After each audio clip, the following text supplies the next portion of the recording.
माझं भलं का होत नाही हे कायम डोक्यात येत असतं ना. आता यावर एक रामबाण उपाय सांगतो. तो शांतपणे ऐक. तुझं भलं होत नाही याला कोणी दुसरा नाही तर निव्वळ तू जबाबदार आहेस. कारण तू सतत इतरांचा विचार जास्त करत असतोस. हा असा का, हीच अशी का, ह्याला काय गरज होती असं करण्याची, हे सगळे विचार कायम दुसऱ्याबद्दल तुझ्या मनात घोंगावत असतात. हो ना?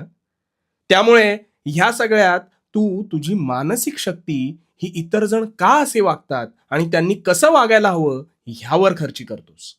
मग तुझी भरभराट होणार कशी? अरे वेड्या, ज्याला जसं हवं त्यांनी तसं वागावं. प्रत्येकाचे विचार, संस्कार, आचरण हे कदापि सारखं कधीच असणार नाही.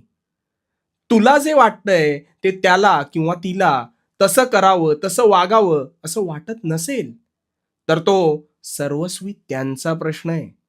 आणि ह्यात तू निव्वळ तुझे मत मांडू शकतोस. पण स्वभावाला औषध देऊ शकतोस का? कधीच नाही. हे असं होतं ना, भांडं उलटं ठेवलंय, पण भांडं भरत का नाही ह्यावर तू सतत विचार करत असतोस. आता मला सांग, भांडं भरू शकेल का? ते शक्य आहे का? नाही ना. तसंच पाणी तुझ्या मते गढूळ आहे हे तुला माहिती आहे. मग तू ते स्वच्छ का नाही याचा विचार का बरं करतोस? गोष्टी जशा आहेत तशा स्वीकारायला शिक.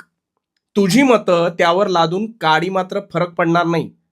मग लोकांचा विचार करण्यापेक्षा तुझी सत्सद विवेकबुद्धी वापरून स्वतःचा विचार कर. नको दुसऱ्यांच्या दोषाचे गाण गाऊस. त्यांनी निव्वळ तुझीच ऊर्जा वाया जाते आणि म्हणून तू मागे राहतोस. त्यापेक्षा स्वतःतले गुणदोष ओळख आणि त्यावर काम कर. कारण स्वतःवर केलेले काम हे सगळ्यात श्रेष्ठ काम आहे आणि त्यानेच तुझी प्रगती निश्चित होणार आहे. तुला आत्मिक समाधान मिळणार आहे. आणि म्हणून भिवू नकोस. भिवू नकोस, मी तुझ्या पाठीशी आहे. भिवू नकोस, मी तुझ्या पाठीशी आहे.